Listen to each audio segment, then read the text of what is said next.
Hello बच्चा party. आज हम डिस्कस करेंगे क्लास 10th का फर्स्ट ही चैप्टर है, नेम है रियल नंबर्स। ठीक है, अब दिमाग में आएगा रियल नंबर्स क्या होते हैं। बेसिकली हम बता देते हैं कि भाई 10th क्लास तक जो बच्चों को नंबर्स की नॉलेज होती है ना, वो रियल नंबर्स ही होते हैं। जैसे नेचुरल नंबर हो गया, होल नंबर हो गया, इंटीजर्स नंबर हो गया, रैशनल हो गया, इरेशनल हो गया।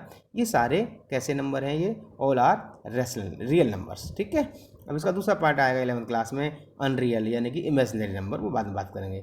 बट जो एनसीईआरटी में हमारे पास है उसके हिसाब से हम डिस्कस करेंगे, थोड़ा बहुत इससे बाहर निकलेंगे। ठीक है, राउंड अबाउट हम सिलेबस के ही रहेंगे। कि पॉइंट्स देखिए इसमें कि हमें इस चैप्टर के अंदर किन किन चीज़ों को सीखना है। पहला हमें सीखना है प्राइम नंबर्स और प्राइम फैक्टराइजेशन आना चाहिए आपको। ठीक है, इसके बाद डिवीज़न एंड वेरिफिकेशन, किसी को दो नंबर उसका डिवाइड देना आना चाहिए आपको, और उसका आंसर सही आया या गलत उसको वेरीफाई करना आना चाहिए। ठीक है, तो ये आ जाएगा तो फिर आप इजीली समझ जाएंगे। तीसरा पॉइंट है यहाँ पर यूक्लिड डिवीजन लेमा मेथड आएगा। क्लियर, उसके बाद आएगा एचसीएफ एंड एलसीएम पे डिस्कस करेंगे।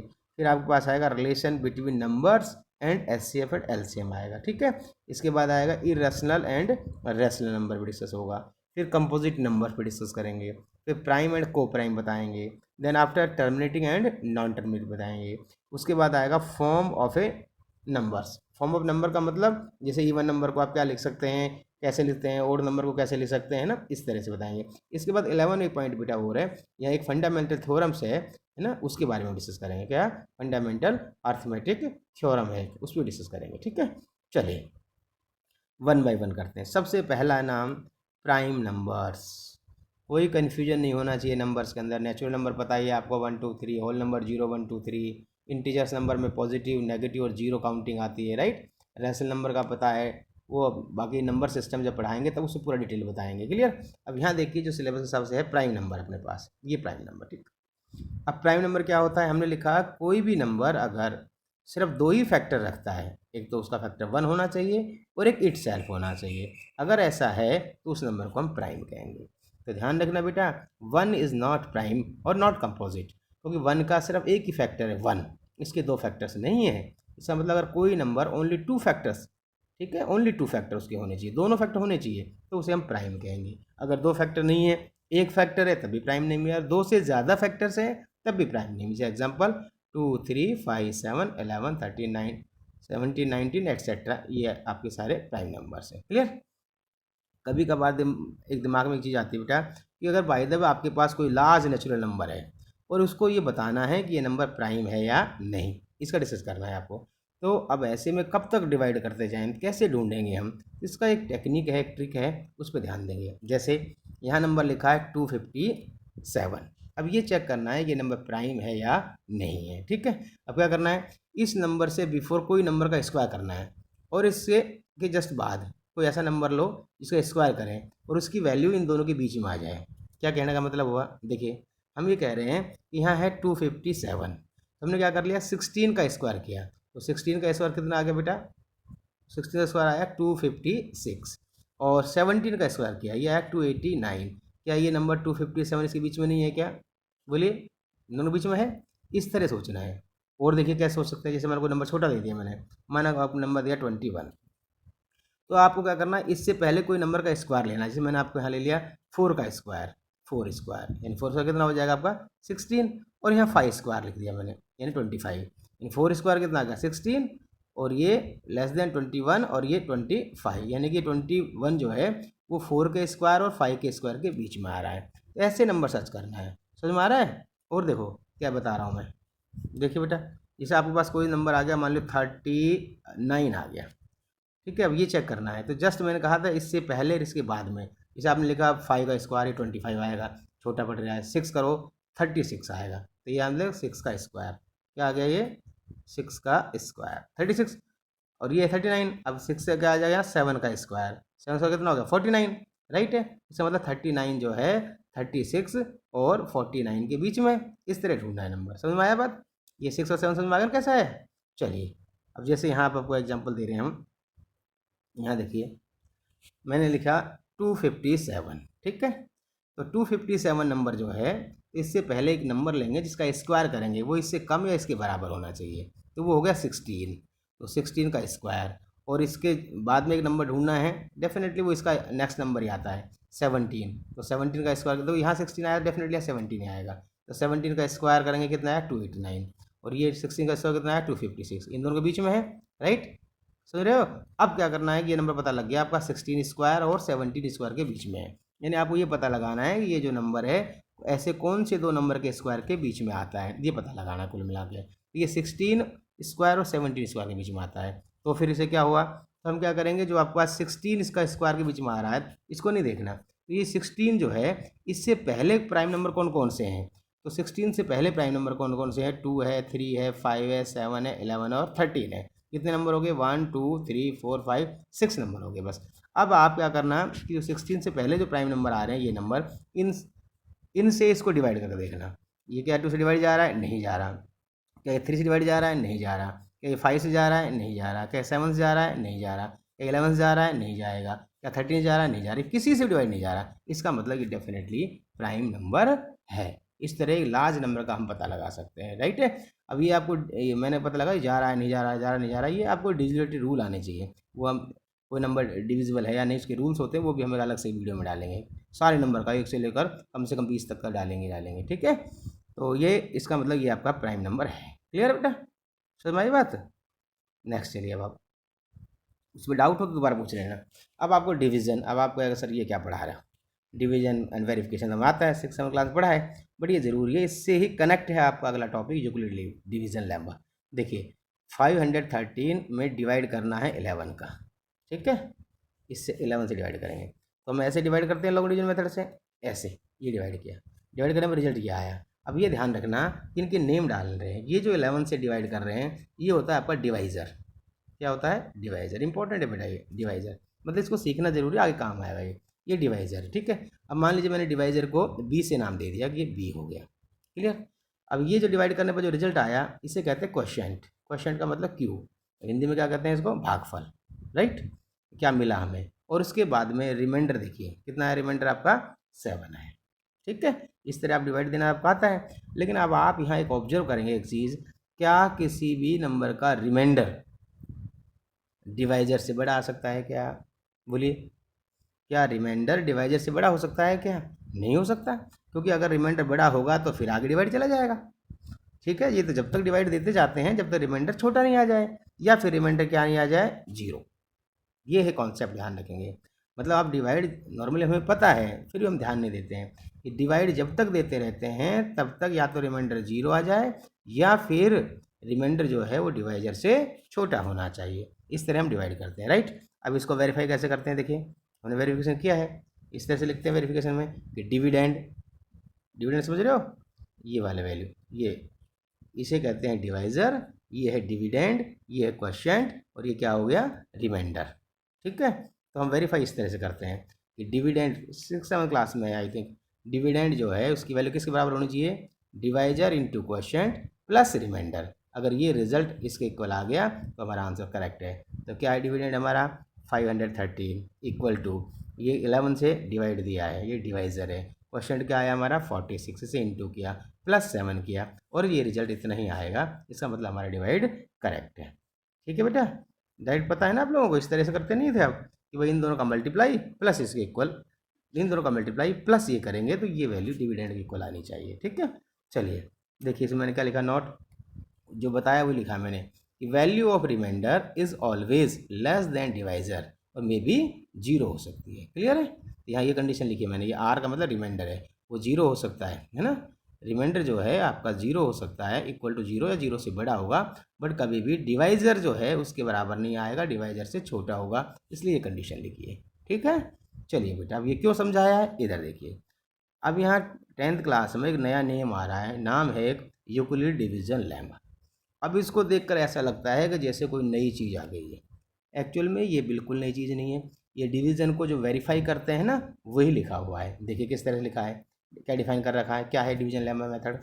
वो बोलता है फॉर एनी 2 पॉजिटिव इंटीजर्स, ये ध्यान रखना ये पॉजिटिव इंटीजर्स के लिए बताया है डिवीजन लेम्मा मेथड, कि फॉर एनी 2 पॉजिटिव इंटीजर्स, माना एक नंबर ए है एक नंबर बी है और ए ग्रेटर देन बी है, राइट, ए ग्रेटर देन बी है।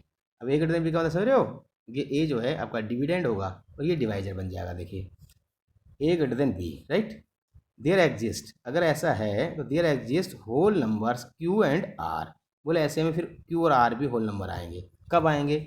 उसे हम क्या लिखेंगे? जो डिवाइड करेंगे, मतलब ए जो है, ए बड़ा है तो ए डिविडेंड है, बी आपका क्या बन गया? डिवाइजर है। बोले इसको डिवाइड करेंगे तो बोलो क्यू आएगा, क्यू मतलब क्वेश्चन, ये भी तो होल नंबर में आएगा, और आर आएगा रिमाइंडर, बोले ये भी होल नंबर में आएगा। इस तरह से डिवाइड करने पर तो हम कैसे लिखते हैं इसको भाई? दिस इंटू दिस, वेरीफाई भी बताया जस्ट ऊपर वाले ऊपर बताया जस्ट, इन दोनों का मल्टीप्लाई, ठीक है, प्लस ये दैट इजकल टू क्या आता है? ए। ये लिखा है मैंने कि a equal to b q plus r, ठीक है। और मैंने आर को बताया है, कंडीशन है कि आर जो है यानी रिमाइंडर है वो आर की value greater than equal to 0 हो सकती है, या फिर बी मतलब डिवाइजर, डिवाइजर से हमेशा छोटी होगी, बराबर नहीं हो सकती। तभी ये इस रूल को क्या कहते हैं? यूक्लिड डिवीजन लेमा, ठीक है। ये बिल्कुल वही है जो आपने डिवीजन किया है। अब जैसे एग्जांपल के लिए मैंने एग्जांपल दिया भाई, एक नंबर 45 है, एक 7 है, यहाँ आपका ए ग्रेटर देन बी आ रहा है। अगर उस फॉर्म में लिखना चाहें इसको, जो हमारे पास जस्ट ऊपर लिखा है a equal to b q plus r, इसे लिखना चाहें तो कैसे लिखेंगे? ठीक है, यही बताया मैंने कैसे लिखेंगे। बड़ा नंबर ये लिख दिया 45 इक्वल टू 7 इंटू 6 प्लस 3 लिख सकते हैं। देखो ये 7 आएगा यहाँ, और इसको 7 का टेबल बोलेंगे, यहाँ 6 टाइम चला गया, प्लस 3 आ जाएगा। ठीक है, इस तरह से इस फॉर्म को लिख सकते हैं। अगर आपको प्रॉब्लम ऐसा लिखने में आ रहा है तो कुछ टेन से मतलब डिवाइड कर लो। ये 45 हो गया, ये 7 आया, 7 6 जा 42, कितना रिमाइंडर 3, क्या लिखा जाएगा? 45 equal to this into this, यानी 7 इंटू 6 प्लस रिमाइंडर इज 3 हो गया। ठीक है, यही है थ्योरम आपके पास। ठीक, अब इसके बाद आते हैं एचसीएफ के ऊपर। खूब नाम सुना है, 6th क्लास के अंदर ही है ये टॉपिक, हाईएस्ट कॉमन फैक्टर्स। ठीक, अब देखिए यहाँ थोड़ा कन्फ्यूजन दूर रखना, एक होता है फैक्टर्स, एक होता है प्राइम फैक्टर्स, दोनों में फ़र्क है। ठीक है, फैक्टर्स और प्राइम फैक्टर्स में फ़र्क है। प्राइम फैक्टर आ गया तो वो प्राइम नंबर वाले फैक्टर्स होने चाहिए, और फैक्टर्स में तो कोई भी हो सकता है फैक्टर तो उसका। ठीक है, अब एचसीएफ देखिए, हाईएस्ट कॉमन फैक्टर से कहते हैं। अब एचसीएफ निकालने के लिए हमने 6ठी क्लास में पढ़ा है, 7th में पढ़ा होगा, 8th में पढ़ा होगा, हम वो सारे मेथड धीरे धीरे बता रहे हैं ताकि आपको कन्फ्यूजन ना हो। जैसे आपको 18 और 45 का फैक्टर निकालना है, यहाँ इसका मतलब है हाईएस्ट कॉमन फैक्टर्स। अब यहाँ ये कॉन्सेप्ट है, इन कॉन्सेप्ट को समझेंगे। पढ़ते तो जा रहे हैं एचसीएफ एलसीएम, लेकिन फिर जो कंपटीशन एग्जाम में क्वेश्चन आता है तो एचसीएफ एलसीएम का वो नहीं होता, क्योंकि हमने कॉन्सेप्ट को देखा नहीं, समझा नहीं, रेक्टिफिकेशन कर लिया। चलिए देखिए, अब यहाँ एचसीएफ निकालते हैं इसका। तो 18 आपके पास जो लिखा है ना 18, तो हमने कहा था हाईएस्ट कॉमन फैक्टर्स। इसका मतलब क्या होता है कि जो 18 जो है, 18 के फैक्टर बनाओ, ये कहो, या ये ऐसा कह सकते हैं कि भाई 18 किस किस की टेबल में आता है। हमने 6th क्लास में इस तरह से देखा होगा कि 18 1 की टेबल में आता है सर, 2 में आता है, 3 में आता है, 6 में आता है, 9 में आता है और 18 में आता है।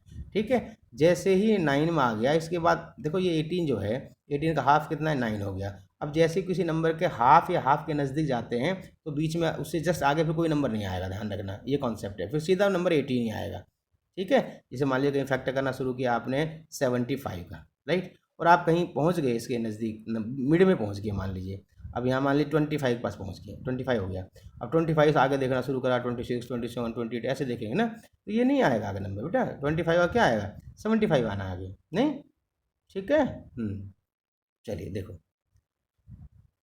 अब ये 45 का फैक्टर देखो, मतलब 45 का फैक्टर का मतलब है 45 किस किस टेबल में आता है? 1 3 9 1 1 3 5 9 15, और 15 के बाद कितना आया? 45 आ गया। क्लियर, ये फैक्टर्स हो गए दोनों के। अब डेफिनेशन क्या कहती है एचसीएफ की? हाईएस्ट कॉमन फैक्टर, कॉमन मतलब दोनों में होना चाहिए, हाईएस्ट का मतलब बड़े वाला नंबर। इन दोनों में बड़ा कौन सा नंबर है जो कॉमन आ रहा है? तो यहाँ देखिए सबसे बड़ा नंबर क्या है इन दोनों में, यहाँ है 1, यहाँ भी 1 है, ये छोटा नंबर सर 3 ये भी 1 भी है, ऐसे दोनों कॉमन, राइट, 3 भी है कॉमन, राइट, और क्या है 1 3 और कुछ नहीं है, और इसके बाद क्या आ रहा है? 9 है, और कुछ तो नहीं आ रहा है, राइट, नहीं आ रहा। हाईएस्ट पूछ रहा है, हाईएस्ट क्या हो गया? 9, इसका मतलब एचसीएफ क्या आ गया इसका? 9। ये एक मेथड हो गया इसका एचसीएफ निकालने का। लेकिन जब बहुत बड़े नंबर आ जाते हैं, लार्ज नंबर आ जाते हैं, तब इस तरह से ये मेथड में निकालने में वैल्यू प्रॉब्लम करेगा। उस टाइम फिर हम इसे स्किप कर देंगे, दूसरे मेथड देखेंगे। क्लियर है? छोटे नंबर के लिए ठीक है ये। दूसरा मेथड ये है कि हम इस तरह से डिवाइड कर लेते हैं, 18 का अलग और 13 को अलग फैक्टर निकालें। प्राइम फैक्टर नहीं कह रहा मैं, फैक्टर निकाल लिया, इस तरह निकाल लेते हैं। ठीक, निकालने के बाद हमारे पास इस तरह से इसके फैक्टर आ गए, इसके फैक्टर आ गए। दूसरा मेथड ये है। अब क्या करते हैं, कॉमन फैक्टर पूछा है, दोनों में कॉमन देखो, 3 आ रहा है, ये रहा, इसमें 3 आ रहा है, ये रहा, इसमें 1 आ रहा है, ये रहा, और इस कॉमन फैक्टर्स को मल्टीप्लाई कर लेते हैं। हाईएस्ट कॉमन फैक्टर नहीं कह रहा मैं, कॉमन फैक्टर्स कह रहा हूँ मैं। इन दोनों में जो जो कॉमन फैक्टर आ रहा है उसे मल्टीप्लाई कर लिया, कितना आ गया 9। ये सेम आंसर आ सकता है। अब इस मेथड में भी एक दिक्कत लगती है हमें कि आपको फैक्टर करने में प्रॉब्लम आती है, ठीक है। ऐसे फैक्टर करने में पता नहीं दिक्कत आ सकती है। छोटा नंबर को दिक्कत है, बड़ा नंबर आएगा तो ढूंढते रहेंगे फिर आप कि एक नंबर उससे डिवाइड जाएगा या नहीं जाएगा। तो सबसे बेस्ट जो मेथड लगता है एचसीएफ निकालने का वो होता है ये वाला मेथड है, जिसे कहते हैं डिवीजन मेथड। ये सबसे बेस्ट है। इसमें नंबर छोटा हो चाहे बड़ा नंबर हो, इस मेथड से सबसे अच्छी तरीके से जल्दी आपका एचसीएफ निकल कर आएगा, ठीक है। इसी मेथड पे हम फोकस करेंगे 10th क्लास में। डिवीजन मेथड में कैसे करेंगे, देखिए 2 नंबर कैसे निकालना है, 3 नंबर भी हो सकते हैं, डरना नहीं है। 3 नंबर कब कर सिखाएंगे वो आपको। तो पहले हमें 2 नंबर का निकालना है, ठीक है। तो क्या करना है, डिवीजन मेथड को आप ढंग से समझेंगे। कुछ नहीं है सर, डिवाइड करना है। अब आपको डिवाइड किससे करना है भाई, छोटा नंबर जो है उससे डिवाइड करना है, सिंपल सी बात है। तो यहाँ क्या है 18 और 45, तो इसका मतलब 45 लार्जर है, 18 आपका स्मॉलर है। स्मॉलर नंबर से डिवाइड करना है, ध्यान रखना है, दोनों में कन्फ्यूजन नहीं होना चाहिए। तो हमने 18 से डिवाइड करेंगे 45 को। किस तरह से डिवाइड करेंगे, जैसे अपन डिवाइड करता है 18 का डिवाइड करो, 18 कितना आएगा 18 1 जा 18, 18 2 जा 36 आया, 2 टाइम चला गया 36 आ गया, राइट। रिमाइंडर क्या बच गया इसका 9 बच गया, रिमाइंडर हो गया। अब आगे क्या करना है, जो रिमाइंडर आपके पास बच गया है उससे फिर डिवाइड करना है किसको, इसको, ठीक है। इसको डिवाइड करना है, कितना आ जाएगा 2 टाइम चलेगा, रिमाइंडर कितना आ गया 0। ये तब तक डिवाइड देना है जब तक रिमाइंडर क्या नहीं आ जाता है 0। क्लियर है, 0 रिमाइंडर आ गया, तो किससे डिवाइड देने पर रिमाइंडर 0 आया था 9 से। इसका मतलब इसका एचसीएफ कितना आ गया 9। ये मेथड सबसे अच्छा है, ठीक है। इसी मेथड को इन्होंने मॉडिफाई कर इसका नाम दे दिया यूक्लिड डिवीजन लेम्मा। बोर्ड में कोई क्वेश्चन आता है कि find the HCF using Euclid division lemma, वो मेथड यही तो है। कैसे करेंगे यूक्लिड डिवीजन लेम्मा में, पहले डिवाइड कर सकते हैं अपन, है ना। चाहे तो कन्फ्यूजन ना ले, डिवाइड कर लो। डिवाइड करने में क्या लिखेंगे, पहले इन दोनों में वेरीफाई कर लेंगे ये रिजल्ट सही आया है, तो क्या लिखेंगे इसको 45 इजकल टू 18 इंटू 2 प्लस 9, ये वेरीफाई हो गया। क्लियर हो गया वेरीफाई। उसके बाद क्या करेंगे, जो अगला डिवाइड किया था आपने ये वाला, इसको कर लेंगे वेरीफाई। कितना आ जाएगा ये 18 इजकल टू 9 इंटू 2 प्लस 0। जैसे ही यहाँ 0 आ गया उसे पता लग जाएगा कि आपने एचसीएफ आपका आ चुका है। कौन सा एचसीएफ आएगा, इस 9 से डिवाइड चला गया तो इस जस्ट है ना, जैसे इससे ऊपर क्या लिखा था 9 था, इसका मतलब 9 इसका क्या आ गया एचसीएफ आ जाएगा, क्योंकि 9 से पूरा पूरा डिवाइड चला गया, ठीक है। बड़े बड़े नंबर मिलेंगे, अभी एक इंट्रोडक्शन है इसलिए हम छोटे नंबर ले रहे हैं। अब देखिए मेथड नंबर 4, ये बताया मैंने यूक्लिड डिवीजन लेम्मा, वही है क्वेश्चन ये, इसमें कन्फ्यूजन नहीं लेंगे। क्या लिखा 18 और 45 है, तो 45 लार्जर है 18 स्मॉलर है, तो 45 इधर लिख दिया, 18 इंटू 2 हो गया, ठीक है। प्लस रिमाइंडर कितना आया 9 आया, क्लियर हो गया। फिर यहाँ क्या करा आपने, ये जो 18 था ना ये 18 यहाँ लिखा, और ये वाला जो 9 था ये डिवाइजर बन जाएगा, इंटू कितनी बार गया 2 टाइम्स, प्लस रिमाइंडर क्या बच गया 0 बन गया, तो इस ऊपर क्या लिखा है आपके पास 9, इसका मतलब एचसीएफ क्या आ गया 9, करेक्ट है। अब यहाँ कॉन्सेप्ट क्या है जो कंपटीशन में ध्यान रखना है, हमने जितने भी एग्जाम्पल लेंगे उसमें देखेंगे अपन, जब भी किसी नंबर का एचसीएफ निकलेगा तो ये ध्यान रखना एचसीएफ एक नंबर ए है और एक नंबर बी है, तो इसका जो एचसीएफ आएगा एचसीएफ वो या तो इन दोनों नंबर के बराबर हो सकता है या इनसे कैसे आएगा छोटा ही आएगा, इनसे बड़ा नहीं हो सकता। ये एक कॉन्सेप्ट है जो कंपटीशन में काम आते हैं चीज़ें, कि एचसीएफ जो है 2 नंबर हो या 3 नंबर हो, एचसीएफ या तो उन जो नंबर्स दे रखे हैं उनके इक्वल होगा या उनसे छोटा होगा, यानी कि इससे लार्जर नहीं हो सकता एचसीएफ। क्लियर है, चलिए नेक्स्ट। अब आता है एलसीएम। एलसीएम का मतलब क्या है, लीस्ट कॉमन मल्टीपल, बहुत सिंपल है least, LCM least common multiple कह रहा है। देखो वर्ड क्या आ रहा है मल्टीपल, मल्टीपल का मल्टीप्लाई करना है, तो 18 और 45 की बात कर रहा है वो। इन दोनों का एलसीएम निकालो, जैसे पीछे मैंने एचसीएफ कहा था, इनका एलसीएम निकालो। तो एक मेथड क्या है 18 मल्टीपल बोल रहा है, मतलब मल्टीप्लाई करते जाओ, यानी कि इसका टेबल बोलो। तो मैंने 18 का टेबल बोल के नंबर लिख दिया, ये 6th क्लास में है। फिर हमने क्या करा 45 लिया, ये 45 इसका टेबल बोल दिया, ये लिख दिया, ठीक है। अब डेफिनेशन क्या कहती है, लीस्ट कॉमन मल्टीपल, यानी सबसे छोटा देखना है इसके अंदर, कौन सा छोटा है इसके अंदर। कॉमन मल्टीपल क्या क्या आ रहा है 90 आ रहा है, ठीक है। इसमें भी 90 आ रहा है सर, इसमें भी 90 आ रहा है। एक आगे चलेंगे, इसमें 180 आ रहा है, इसमें 180 आ रहा है, यानी कि मल्टीपल क्या आ रहा है 90 180, आगे क्या आएगा 270, 90 के टेबल में आएगा। तो लीस्ट कह रहा है, तो लीस्ट कौन सा है आपके पास 90। इट मीन्स इसका एलसीएम क्या आ जाएगा 90। क्लियर, मेथड क्लियर हो गया। एक सेकंड मेथड क्या है, सर जैसे एचसीएम में किया था हम वैसा कर सकते हैं कि भाई 18 के अलग से फैक्टर बना लिए, 45 का अलग से फैक्टर बना दिए, ये फैक्टर बना दिए, बन गया फैक्टर। ठीक है, अब क्या करना है एलसीएम में, देखो एचसीएफ में क्या कर रहा था, जो कॉमन था वो लिखा था, तो इसमें क्या करना है कि जो कॉमन आ रहा है वो तो लिखना ही लिखना है। जैसे इन 3 में से कॉमन आ रहा है 3, अगले 3 में से कॉमन आ रहा है 3, ये लिख लिया। इसके बाद जो बचे हुए हैं उसे भी लिखना है एलसीएम में, तो 2 हो गया, 5 हो गया, 1 हो गया, आपस में इसको मल्टीप्लाई कर लो, कितना आ गया 90। तो ध्यान रखना बेटा, अगर इस मेथड से करते हैं तो एचसीएफ में तो सिर्फ कॉमन लिखना है, जो जो कॉमन आ गया वो लिखेंगे, और एलसीएम में जो कॉमन आ रहा है वो भी लिखेंगे और बचा कुचा भी लिखेंगे, उन सबको मल्टीप्लाई कर देंगे, दैट इज एलसीएम आएगा। ठीक है, अब एलसीएम का बच्चे ऐसे भी करते हैं, एक साथ नंबर लिख लेते हैं जैसे 18 और 45, और इस तरह वो डिवाइड कर देते हैं और फिर इसको आपस में वो मल्टीप्लाई कर देते हैं, उससे भी एचसीएफ आ जाता है। ठीक है, क्लियर है। अब इसमें यहाँ कॉन्सेप्ट क्या साइड में लिखा है मैंने, ये देखिए कि एलसीएम जो है, कोई नंबर है ए और बी, उसका एलसीएम ध्यान रखना, एक नंबर ए है एक नंबर बी है, कॉन्सेप्ट को नंबर का जो एलसीएम है वो या तो इनके बराबर हो सकता है, या इन दोनों, ध्यान रखना है, या ए के बराबर हो, ए हो सकता है या बी हो सकता है, या इन दोनों से बड़ा होगा, ध्यान रखेंगे।